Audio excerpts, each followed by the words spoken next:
magical people, and welcome to Humanitarian Chronicles, where I highlight extraordinary people doing extraordinary things. I'm Abby Lodmer, conscious comedian, health coach, life coach, and I am here today with the absolutely amazing Gabe Murfitt. Gabe is an inspiring speaker who challenges his audiences to live with courage in the face of life's greatest adversities.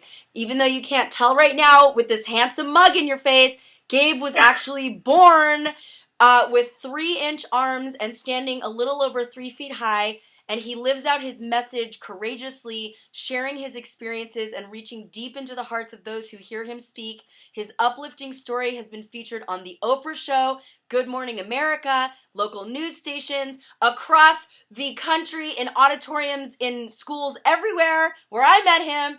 And Gabe is the author of an incredible book, My Message is Clear, Hope and Strength in the Face of Life's Greatest Adversities. God, do we need you on this earth, Gabe, with your wisdom. Thank you. Thank you for writing that book. Thank you for being in this world. Thank you for being on my show. Welcome to the show.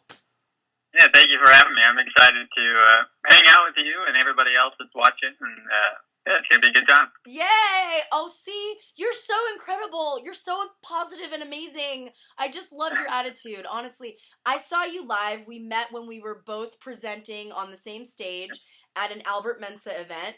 And, you know, watching and listening to you after just a little while, I didn't even see what you describe yourself to be, 3 feet tall with small arms and legs. I only saw a very gifted speaker and a very uplifting, inspiring person. And so, you know, I'm in awe of you. I'm totally blown away. To what do you attribute your awesomeness? How did you turn out so awesome? Seriously. Well, the number one thing for me is my faith in Jesus. You know, my parents grew up when they raised me as Christians in the church, and so that's the biggest thing I attribute to all my success, all my positive attitude, everything that happens in my life is because of that.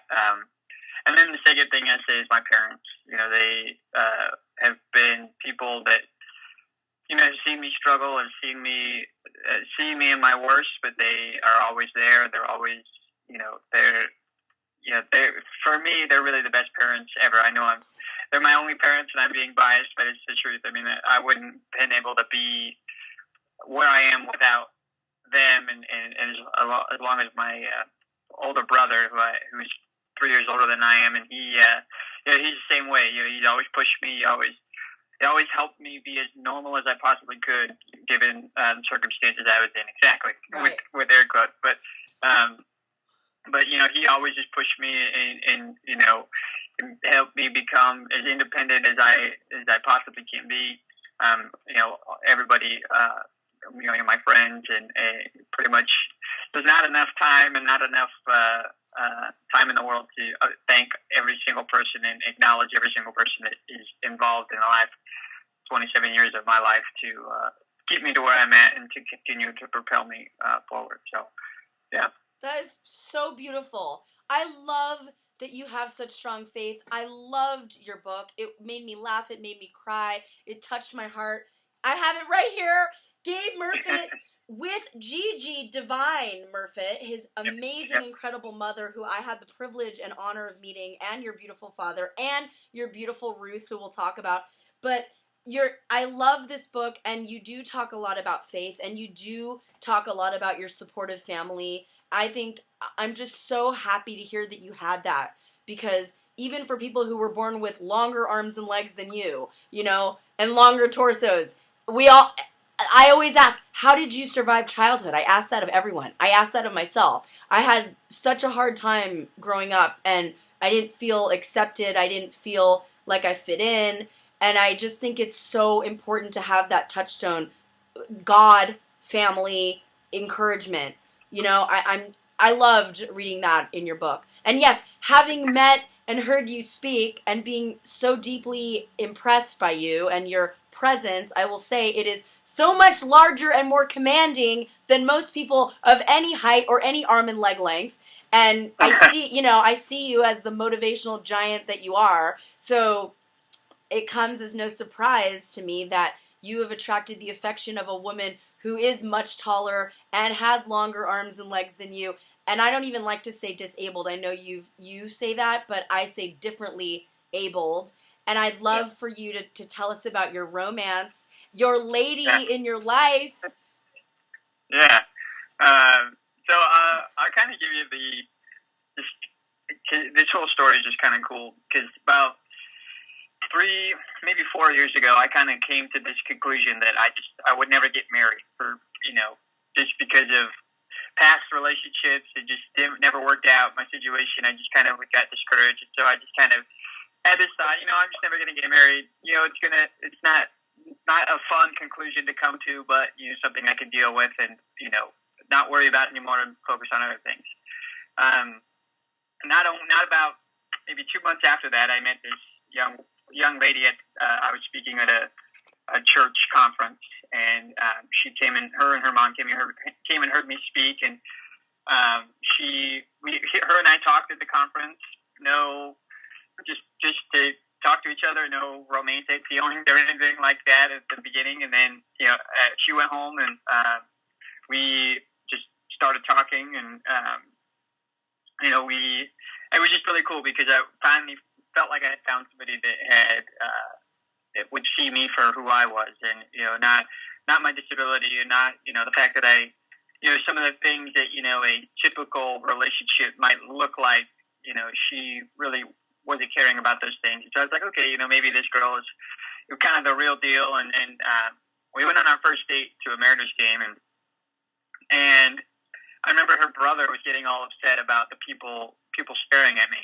And he came with us, and he was getting all upset. He's like, how do you deal with that? How do you, I would be like really mad and all those things. And, I just told him how I deal with it. And then, her name is Ryan, my fiance. And I asked her, I said, what do you think about that? What do you think about the people staring at me? And she said, well, what do you mean? I said, what do you mean? What do I mean? Just tell me, what do you think about these people staring at me? And she said, well, actually, I didn't really even notice it. Because I was just enjoying my time with you. And so for me, that was kind of like, okay, this girl is definitely somebody that I could spend time with, because if she's not worrying about, getting attention, attracted to her through the fact that I look different, tells me that she's secure enough to, be in a relationship with somebody that's very different than her. So yeah, we started dating, and then just this last September, I asked her to marry me, and then we're getting married in this September. And it's just exciting because last week, my birthday was last Thursday, and my mom posted an article, and at the very end of the article, that it was written about me a long time ago. It said that one of the things I wanted to do when I grew up was get married. And like I said, I had kind of lost touch with that and wasn't sure if that was going to happen. And now that it's happening in 5 months, it's one of those things that it's just, again, for me, I just have to thank God for stuff like that. There's no other reason why that happened other than, Jesus, and what, he's doing, and, to bring him, for him to bring me a woman, like he did, is no man could ever do or dream anything like that. So, but yeah, so I'm excited. It's gonna be a fun time, our wedding, and then I'm excited for our marriage, and getting having kids, and just doing all these cool things that married couples get to do. So. Oh my God, Gabe. Congratulations on so many fronts. Yeah, happy birthday. Congrats on manifesting one of your lifetime dreams. That's so beautiful. Yeah. And I love that you talk about that, setting goals, stating your dreams, stating your goals. I love that your mom posted that article. What a beautiful reminder that we need to hold true, stay strong, and hold fast to our dreams. As Langston Hughes said, hold fast to your dreams, for when dreams go, life is a barren field frozen of snow. That's so beautiful. And I quote, no, you're incredible. It's so interesting to me, and I love that you attracted somebody that you would call more normal. I mean, in this culture, you know, it is normal to be, as an adult, taller than 3 feet, have a longer torso, longer arms, longer legs. Okay, fine. So we'll say normal. I don't even know what that word means anymore. I consider myself so abnormal that, like, Yeah, I don't even know what exactly. that means. But, you know, yeah, you do. I do want to ask you about that. Like, you have grown up in this culture. You were the only person from what I've heard you speak about that actually looked like you did. You went to public schools, am I right? Yeah, you went to public schools, you attended church publicly. You know, it wasn't like a special church for people that looked Right, different. So, right. like, did you ever consider living in a different culture where people looked more like you, or like everybody? Could you actually say the name of your different ability? What is it called Yeah, that you, yeah. yeah, So I can't, I forgot. it's okay. It's a long one Yeah, too. go for it. So the doctors actually made it up. Oh, So the name of it is pseudo-thalidomide tetraphocamelia. okay.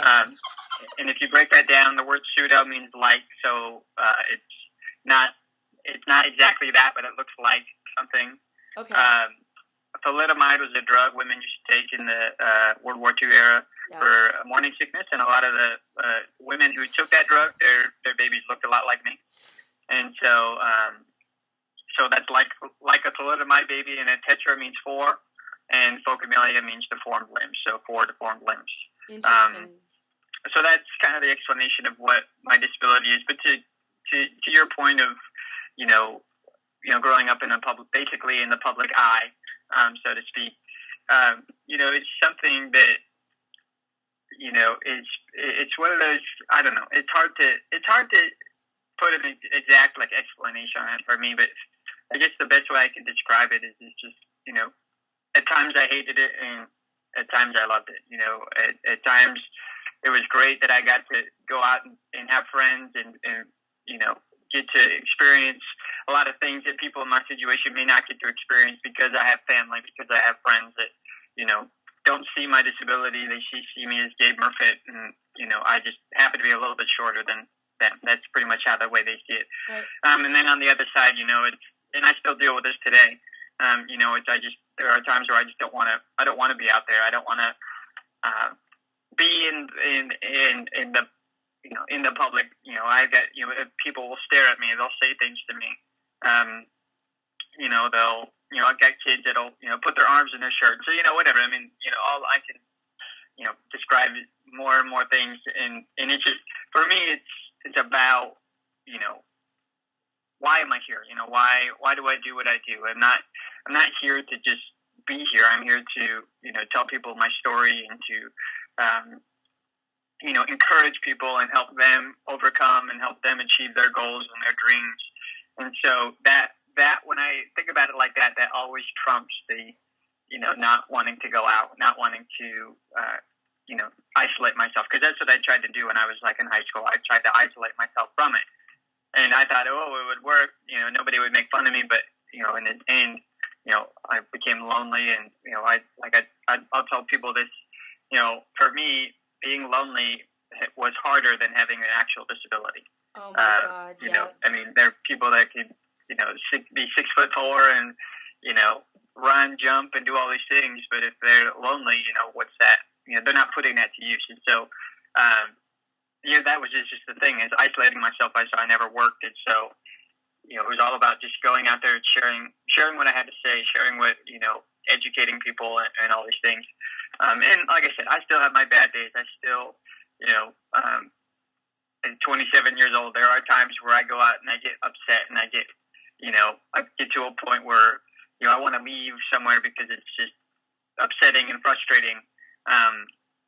But again, that's where you surround yourself with people that care about you, that, you know, tell you positive things. You know, like my fiance is probably the best one at that. You know, every time we're out, I'm always telling her, hey, you know, I don't feel comfortable, or I'm frustrated, and she's always reminding me, you know, that's not what God tells you. That's not what I said. That's not what, you know, anybody in your personal group, you know, tells you. So don't listen to those people. They just, you know, a lot of it is lack of education.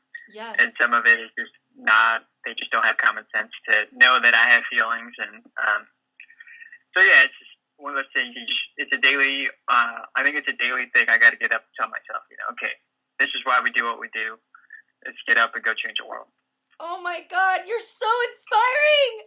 I'm like tearing up. Gabe, you're so amazing. Thank you. I had so many questions for you, like on this roller coaster of life. How do you get up when you're in the troughs? But there you go. You get encouragement from people you love. You remind yourself what your purpose is. You get up, you show up. And I've heard so many of your speeches now. I've been watching you for years. I love that you say you can't win if you don't play. You can't get the part in the school play if you don't try out. If you're not playing, you're never going to even have a chance. So, and it's not even necessarily, from the sounds of it, about winning every day, because some days are going to feel like crap. Some days people are going to make fun of us. Some days people are going to sneer and make us feel outcasted. But what are we going to do? Sit at home and isolate? At least you get out there. And actually, what do you do? Like, I know you have a few stories from your life when people actually say things out loud, like to their parents, and you overhear and stuff. What do you say to them about you? Or how do you help them be more compassionate and just address the elephant in the room head on? Yeah, I think the biggest thing I do is, the easiest thing I do is I just go talk to them. Like I had an incident a couple weeks ago at the grocery store where it was a positive and negative. One, the negative was probably like 2 or 3 kids who were, I don't know, between the ages of like 8 and 13, something like that. And they were just like, I could sense that they had never seen anybody like me. But at the same time, I would hope that kids that age would know, that maybe staring isn't the best thing to be doing. And so they were staring at me, and I kind of said hi to them, and they didn't say anything back to me. And so I got frustrated, and I was like, okay. So I ran around the corner, and this is literally like a minute after this negative experience. I go around the corner to where my fiance was, and there's this little boy who comes up in a cart with his mom, and he's probably 4 years old, and he starts asking questions about me to his mom. And unfortunately, not all parents are like this, but this one, his mom said, "Why don't you ask him?" And so he looked at me and he asked, I can't remember the question he asked me, but he asked me a question. And so then we got to this, and we talked for like a minute, and that was about it. And we conversed with each other. And, for me, that's kind of the first step, is you just got to make that personal touch. Like with that negative experience, I still tried to say hi. I still tried to get those kids to realize I'm a normal person, in the sense that, my brain works. I could talk to you. I have feelings, all those things. But then it was just so cool to be able to go around and have that experience like that. And it just reminds me that there are people out there that, that get it, that understand. But going back to your question, is more in a general sense, like for parents, one of the biggest things I always tell parents is just get your kids to ask questions. I've had parents that will hurry their kids away, or even kids that will get actually spanked for, like saying something to me or saying something about me or staring at me. And I always tell parents, I said, no. I said, what you're doing is creating a negative experience for those kids when they experience somebody like me that's different. Yeah. So now the next time they see somebody that's different, if they do anything wrong, they're going to get in trouble. So I always tell them, they really can't do anything wrong, especially when they're little, when they're really little kids. The only thing wrong they could do is maybe come up and like physically like hit me or something, but other than that, it's, if they say something, they say something. And so, the biggest thing for them is just to, just come up and ask me a question and come up and get to know me. And again, it doesn't have to be a 20-minute conversation. It could be a minute conversation like I had with that little boy. But for that little guy, from here on out, he had a positive experience with somebody in a wheelchair. So now he knows how to handle it. He knows, it's okay. He knows that, that I'm a regular person. The only difference between him and I is my arms are just a little bit shorter. Definitely. And that's about it. And so it's just all about, like I mentioned before, it's just about education. And, sometimes with education, you have to you have to go and you have to interact. Education is not always learning reading a book or watching a video, but it's actually physically going and interacting. Yes. And I think with the disabled community, that's a lot of what people maybe don't get or don't want to do because it's kind of scary, which I can understand at times.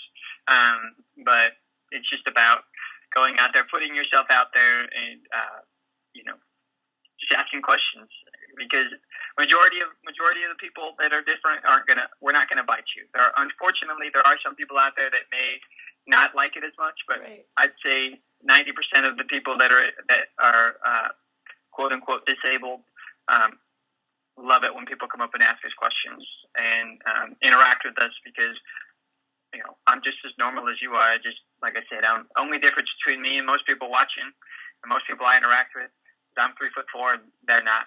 And so I'd say that's probably the best way to deal with those different situations. So. That is so beautiful. Oh, you're 3'4". See, I'm not even giving you those 4 inches credit. I said 3 feet. I'm so sorry. Okay, 3'4". That's so beautiful. It's so heartwarming to know that you're out there educating people just with your life. Like, and I love that you believe in God and you believe in fate. You talk about it in your book. Like, you were given these challenges, which are gifts, right, for a reason. And you're going to use them to the fullest of your ability every single day. Whether it's a 4-year-old inquiring why you look like that, or kids smirking, you're going to say hi, whatever it is. Like, we're out there to educate, inspire, touch other people's lives. I just love that you come from that instead of woe is me, I can't. That I've never heard those words come out of your mouth, ever. And, I mean, I know also that you do a lot for others. You are totally in service to others. I've heard you talk about that. You play Challenger Little League, right? Do you still do that? Okay. I don't. Oh, you don't? I put in 20 years, and I just decided, I wanted to kind of get out of the way for the next generation of kids that were coming up, because I was actually one of the original kids to start the league. Oh my gosh! I was part of like the first 40 kids or whatever that started playing 22 years ago now or something like that. Wow. And so I got to a point for me where I enjoyed watching more than I did playing. I enjoyed watching these kids that on a daily basis I do struggle, but for the 2 hours on the baseball field there was no struggle, there was no disability. It was just a bunch of kids having a whole lot of fun. So once I saw that, I was just kind of like, I think it's time for me to move on. It's time but for it was you. still a great time. So. Oh my! Well, wait. So it's time for you to move on and be the coach, is what it's time for. But I mean, I know. Yeah. Did you help other kids in the Challenger Little? And what is Challenger Little League? Can you talk about it? Yeah. So Challenger Little League is a great. In the area that I lived in, it was a great, just a great way for kids that were different to go play baseball. There were kids on our team that probably could hit the ball farther than most able-bodied people. They had that ability, but I had one of my good friends on that team.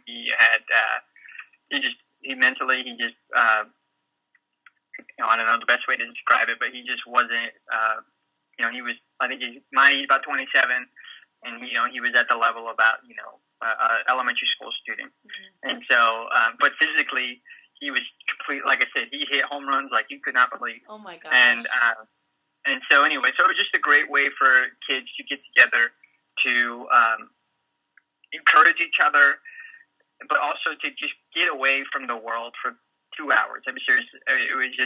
For 2 hours, nobody had a disability. All people were doing was just having fun. The cool part, nobody won. Everybody got to hit. Everybody got to score. So everybody got to feel what it was like to, play in a game that, where they may not get to do that in a more competitive aspect. And the cool part about this is there are leagues everywhere. In everybody's area, you just kind of have to find it, and that's what we did. That's what my dad did is he wanted to find something that I could do that, my brother was doing, but at a different level. And that's what we did. And so, we brought, I don't know how many kids that my dad and I brought to the league, just because that's one of the things that for me, it helped it helped me grow out of my shell. It helped me, just be aware that I could do more things. I was capable of doing things. And so, every time we saw somebody that was different, we said, "Hey, do you like to play baseball? Come watch us, on Saturday morning out here and see if you want to play." And, more often than not, the kids that would come out and they would sign up that next year, or we even signed up kids like the next week, and it was just a cool. I don't know. It was just a really cool experience. If anybody that is watching has an opportunity to go watch a game, it will literally change your life. It will change the way that you see sports. It'll change the way that you see the way humans are, what they're capable of. Because I know, even though I was one of those kids, it changed me in the way that I looked at sports, the way that I looked at what anybody, no matter if they were in a wheelchair, no matter if they could walk, whatever their circumstances was, they were completely capable of doing anything that they wanted to do. And for me, it was a life-changing experience. For anybody that's watching, that's interested in it, or that wants to just go to watch a game, it's a life-changing experience to see young people, from 6 years old to 25 years old, or however old they are, to just play baseball and have fun. That is amazing. All right, when are we going, Gabe? When's our double date? You, your fiance, me and my hopefully future fiance. We'll message each other. Okay. I love doing heartwarming, soul-filling things. I'm like, I don't go to bars. I don't go get all up in the club. I mean, it's fun once in a while to shake a tail feather, but like, I would so much rather go to a Challenger Little League game. That's just me. Yeah. That is so cool. I'll hit you up on that. Oh my God, totally. Yes, it's a date. It's a date for sure. Yeah. Okay, done. No, that's so incredible. I love it. And I love that you brought people into the mix. That's so awesome. What better gift is there than to bring other people who might feel isolated or alone or challenged or different, to get them, hey, come to our league where everyone's having a great time no matter what they look like, no matter what their ability. That is so cool. I'm going to a game, and hopefully you're coming with me. Okay, done. I actually have a question about different abilities and different looks. How do you feel being born with your whatever you want to call them? I don't even like to say disabilities. You know that. Okay, so how do you feel when so many people, it's like an epidemic, are getting plastic surgery to change their body parts? Do you have any feeling about that? To get. I do actually. So when I was about 6 years old, the doctors came to my parents and I, and they said, "Hey, we have this very drastic surgery that could potentially, make Gabe look a little bit more normal." And what it was is to actually cut my legs off at the knee, and turn the leg around and reattach it, and then my ankle would basically be my kneecap, and then they would attach a prosthetic to that, and so then I would be a little bit taller. I don't know how much taller I would have been, but I would have been, instead of 3'4", I could have been 5'4", or whatever. And I think they had mentioned something about possibly doing something with my arms as well. And again, this is where all the props go to my parents, because they were the ones that gave me that decision. Even at 6 years old, they said, "Whatever Gabe decides is what we'll do." And I have always believed, not only just because my parents have told me, but just because I believe, it's what the Bible says, and it's what God tells everybody, and especially me, was, I created you the way you are for a reason. You look the way you do for a certain reason. I don't know. That's just how I felt. And so at 6 years old, I made the decision not to do that. And for me, it was a life-changing decision because I finally was able to say, okay, I'm okay with being who I am. I don't need to worry about changing. I don't need to worry about having a surgery or, to become taller or whatever. I'm okay with who I am. And that has helped me, when people stare at me, when people say, why don't you become taller or all these things, it helps me say, okay, I'm okay with who I am. I like myself. Every time I look in the mirror, literally every day I look in the mirror, I tell myself, I like who I am. I like the way that I look. And that's what I try to tell people. That's what I try to tell students, especially because, like you said, it is an epidemic. We have people that, they don't like the size of their nose, so they go change it. They don't like the fact that their jaw is a little bit maybe too bulky, and so they shave it down. And, instead of worrying about, what they look like, I want kids especially to understand who they are is more important than what they look like. I'm a perfect example of that. I could easily have said, yeah, let's have the surgery so I could be normal. I could be tall. I could do all these other things that my friends are doing. But I wanted to worry more about who I was, making sure that I was still humble. I was still respectful of myself and other people. And, and that trumped my want to look different, or to, I guess, not look different, but to look like everybody else. Because we're not meant to look like everybody else. That's why God created us all to be different. And it's sad for me to watch the news and hear stories about people, changing themselves because that's what other people are telling them to do, or just those different things that are going on. That people get this idea that they need to do it, and it's just about what's in your heart, what you feel, how you feel about yourself. And I understand that's hard. When people don't have the support system, maybe like I do.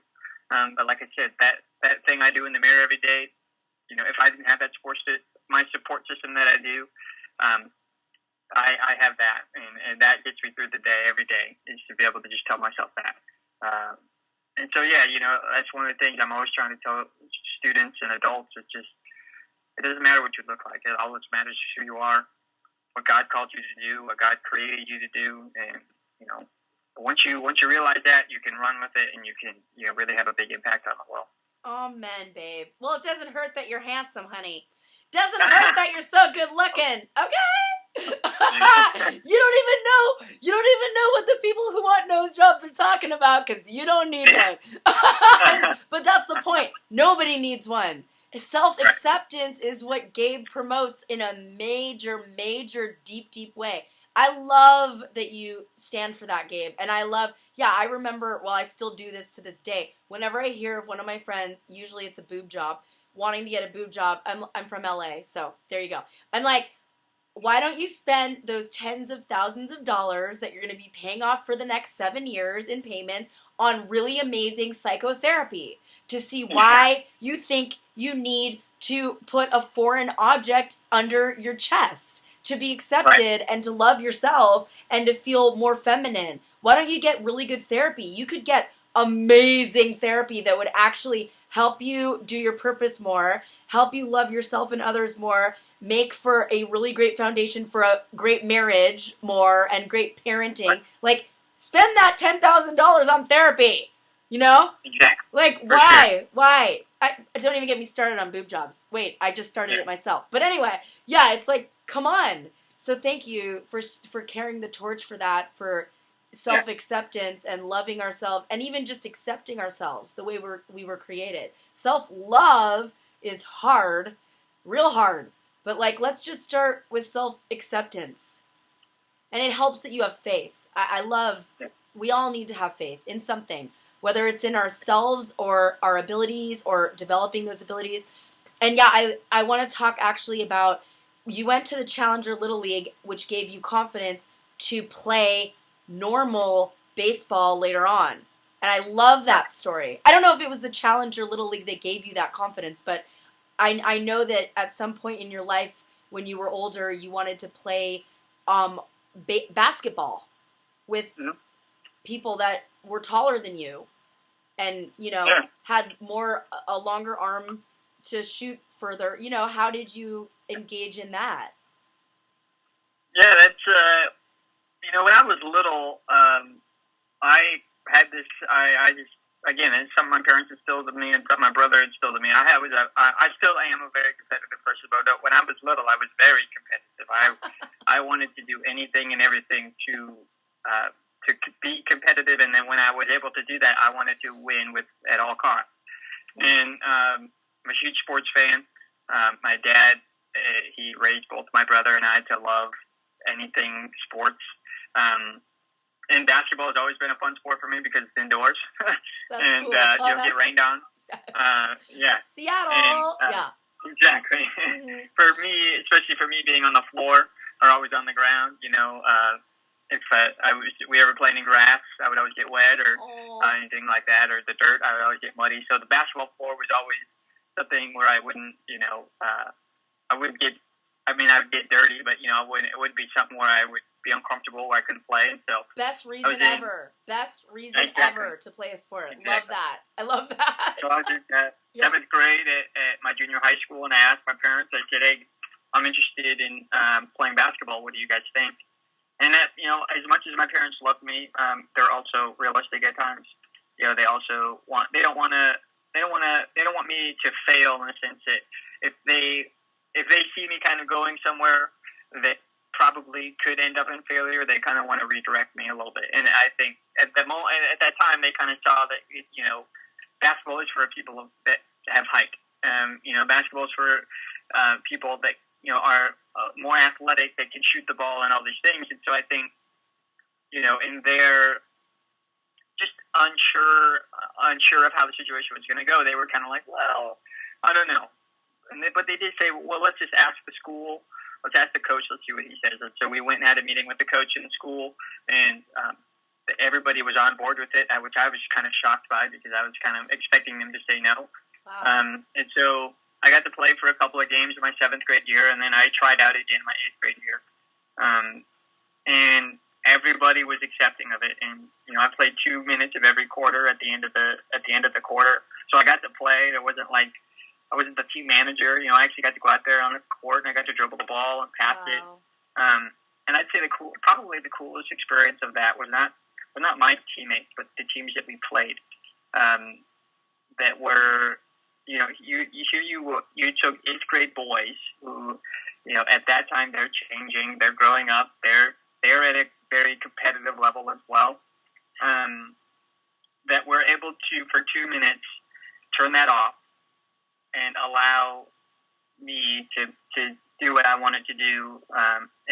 But the cool part was that they didn't just let us go and score or whatever. They were still, they still played defense. They were still competitive, but you could just feel in the whole gym. They just, these 5 other kids that were playing against us, they knew the situation. And it wasn't just one school. It was, the 6 other schools or 7 other schools that we played, every single one of them. They just, again, for those 6 minutes or 8 minutes that I got to play throughout the whole game, they were just like, okay, we're going to let this happen, and we're not going to pitch a fit about it. We're not going to, especially if it's a close game, it could alter the way the game's going. They were just super accepting, and so were the parents of the other team. In a day where kids are being pushed and pushed and pushed to be to be the best athlete on the court. You never heard anything from the parents saying, why is he playing? Why are we allowing this to happen? It was always, exciting. They got to happen. And so, so that's how that happened. I think I would chalk that up probably to baseball. It's probably a big confidence booster. Knowing that I was athletic enough to play on a physical level, but I also just gained the confidence to, put myself out there a little bit more. And again, my brother, I keep mentioning him, but he's somebody that is somebody that I could say has been a big inspiration for me. He'll always push me. He always said, if I can do it, you can do it. We'll just have to figure out a different way to do it for you. And that's what we did. He played basketball when he was in junior high school, and so did I. And again, we found a way to do it a little bit differently, but I still got to do it. And that's, for people that are watching, it's not a I can or I can't. It's I can, but it's a little bit different. And that's the way I've always looked at my life. You mentioned it before. I don't say I can't very often. And a lot of that's because I just say I can, but I have to do it a little bit differently. And for everybody that's watching, no matter what your circumstances is, or what they are, no matter what you're going through, anything like that, it's not I can or I can't. It's I can or I can, but I have to do it a little bit differently. And if you can live your life that way, you'll be successful. I guarantee it. Because if I would have told myself I can't play basketball, I would never have. But instead, I said I could with just a little bit differently. So that's just a little motivational. Oh man, I love it. Are you kidding? I'm totally transfixed. I'm like, keep talking, babe. Keep giving me. I'm like, your wisdom is so profound and so inspiring. That is so beautiful. I love it. I'm so happy for humanity. 3 cheers for humanity to hear that people reacted that way to you playing on the team. I mean, it gives me hope, okay, in the future of humanity, because sometimes I look around and I don't have much hope, but that story gives me hope. So thank you, Gabe, for sharing that. Yes, loves, you can, and you can. Just find a way to do it. There's always a way, always. And if you forget it, you call Gabe and he will talk you through it. You hire Gabe for a private coaching session. You go see Gabe doing one of his motivational speeches. And before we go today, I would love for you to talk about your motto, that your message is CLEAR. Would you love to share what these mean in terms of inspiring the masses? For sure. So I came up with this just as a good way to get people to understand, what are the things that I've been able to deal with. So the C stands for courage, L is for leadership, E is for endurance, A is for attitude, and R is for respect. And love it. I actually tell that basketball story for courage, just talking about getting yourself out there, talk about leadership and how important it is to lead people and how much of an influence you really have on other people, even though you may not be in a leadership role. Endurance is almost self-explanatory in the sense that I talk about overcoming everything I've had to deal with. Attitude, it's all about having a positive attitude, because that'll help you get through anything. And respect, we talked a little bit about this earlier, but it's about respecting your authority, each other, your classmates, your coworkers, pretty much anybody you interact with, and most importantly is respecting yourself, who you were created to be, what you were created to do, not to go change all those things. And so that's something that I've talked about for a while. And actually, I'm glad I get to talk to you about this, because I've just started just within the last year talking about a new message. It's called "Nothing is Out of Reach." And the idea behind this is that my arms are only 3 inches long, and but for me that does not stop me from reaching the things that I want to reach. And so for you, you Abby, and for everybody else watching, nothing is out of reach. No matter what your situation, no matter physically, emotionally, spiritually, whatever your situation is, if you want to reach it, you can. And that's. Like for me, I have a goal to reach every high school in the United States of America, every public high school. There's about 36,000 high schools in the country. Wow. And only one of me, so it's gonna take a lot, and but I'm ready for it, and I don't doubt that it's something that I can achieve. And the cool part about this too is if you can't achieve it, or if you don't, there's something else that you can do. I'm not putting all my chips in reaching every high school in the country, because if it doesn't happen, there's something else that I can do as well to inspire a lot of people. So that's kind of the new thing I'm talking about. But I still do talk about living life with a clear perspective. Living so you can see those 5 characteristics in your life, where you can put them, and how you can be successful. So. Oh my gosh, that is amazing, Gabe! I can't wait to see your next motivational speech at a high school somewhere. I'm going to follow you. Do you have all of your locations on your website and on Facebook where you're going to be presenting so we can stalk you? I don't actively do that, but that's kind of a goal of mine, is to actively do that as I start keeping track of how many high schools I've been to. And it's just a good way for people to come and hear me talk, and not necessarily me, but just to be motivated in general. That's one of the things that I've learned over my years, is it's not about me. It's not about the fact that I get to be the one to do this. It's about just general motivating people and getting them to be inspired and getting them to overcome and realize that they have worth and that they can do anything that they put their mind to. And I've just been fortunate enough to be given the gift of speaking and being comfortable with being in front of people.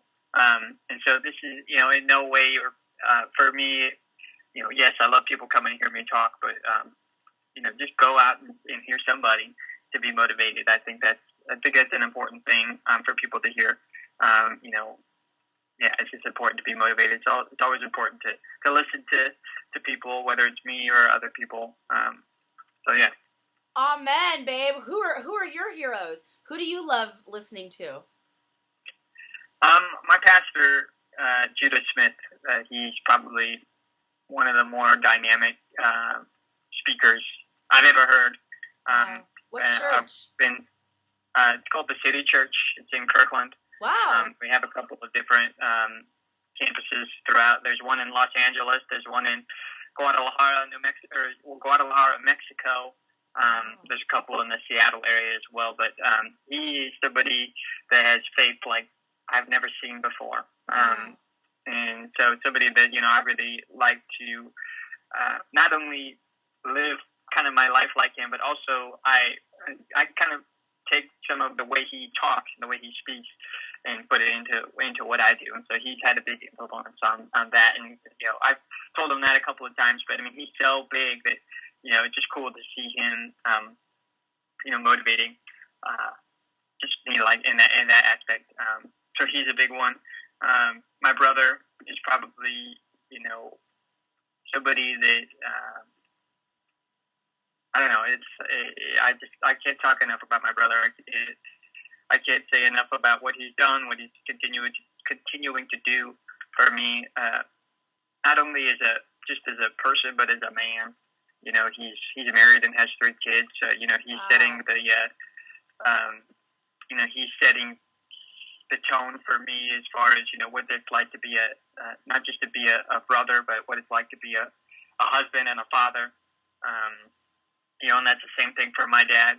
He's definitely doing that for me as well. And my mom is also a big support system. I'd say those are probably my biggest. Those are the biggest people that I look up to, and really, really try to, learn from, and just glean on, I guess. And yeah. Amazing. You are such a beautiful spirit. I love that. I feel guilty almost every day of my life for how badly I treated my younger brother, so it just warms my heart to hear that you love and adore yours and that your brother was good to you. It just makes me want to come back down and do it again.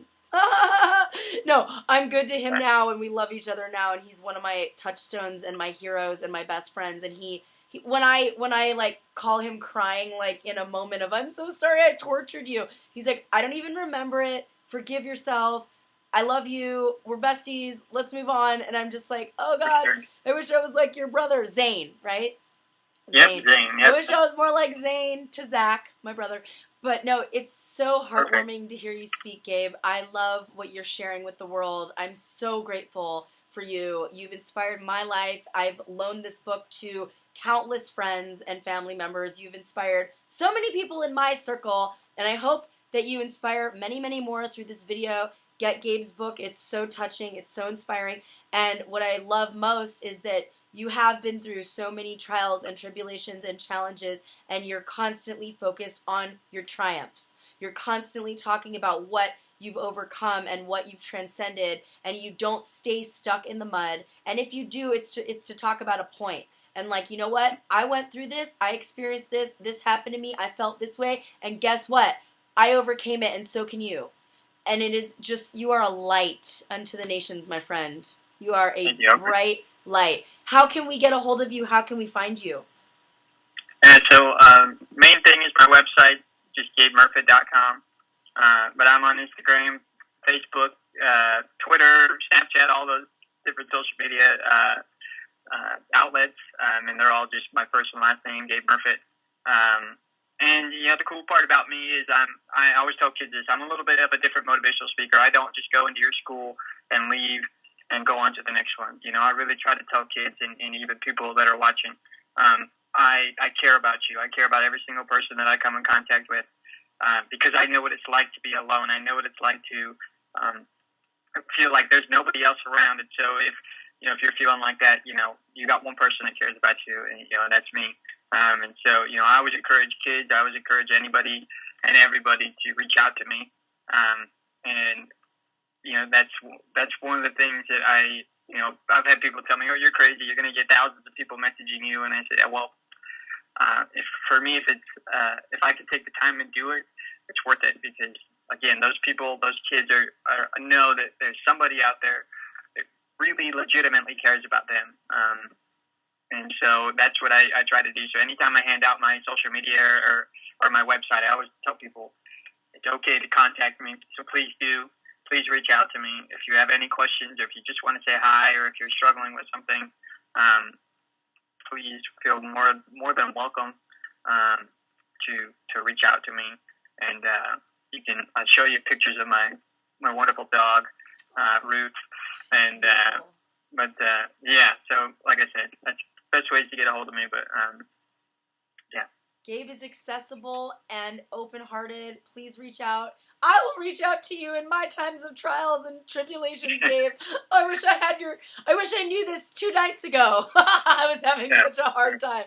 No, you are just really such an inspiration. I'm so thankful for you and your presence and your glory, and thank God for you, seriously, for coming down here at this time so I could encounter you along my journey, this crazy journey through life. I can't wait to see you when we go watch a Challenger Little League game. I can't wait to see your latest spiel. I hope you write a book about Nothing Is Out of Reach, because I can't wait to read it. Your first book was so inspiring and so touching. Anyone who's ever experienced challenges in your life, anyone who's ever felt, what do my parents feel because I'm going through this? What do my siblings feel because I'm going through this? What do my peers feel because of me? Or how do I see myself in relation to my peers? All of those things, just all of those aspects of growing up and being human are in Gabe's book. It really is so inspiring. And he has an audiobook, so drive through the Seattle traffic and listen to something inspiring, so that you're not cursing at your fellow human on the road when they cut you off in traffic, okay? Be listening to Gabe's book and stay balanced, my friends. Stay even-keeled and positive. You can overcome traffic. No, Gabe, I thank you so much for being here, and thank you for agreeing to the interview. Do you have any last words of wisdom for our viewers, besides everything you've shared this whole time? No, I think the biggest thing is, one of the biggest things I see kids have a hard time with is their worth. Are they worth, somebody's time? Are they worth, somebody like me coming and talking to them? And you are, everybody that I'm talking to right now, you're worth it. You have worth. God has called you to do great things. He's created you for a reason. There's no, I love the fact that He loves us so much, that He knows the number of hairs on our head, and all these different things. And so, it's always a good reminder, even for myself, that you're worth it. You really are. You're worth everybody's time. You're worth for somebody to listen to. It's just the biggest thing, is you're worth it, and always know that. Always tell yourself that. And if you don't feel like it, or you need a reminder, come talk to me, and I'll help you see your worth, and that you're worth fighting for, and all these different things. So just always remember that you're worth it. Oh my God. Thank you. Amen. Aho. Thank you, my beautiful friend. You are so incredibly amazing. I am so grateful for you. Thank you for tuning in, everybody. Check Gabe out. I will have all the information below this video in the description. Like this if you liked it. Subscribe if you like. And we will see you soon with more motivational videos to come. Thank you, Gabe. You are an angel on earth, and I will see you soon. Thank you very much. Bye, babe. Thank you.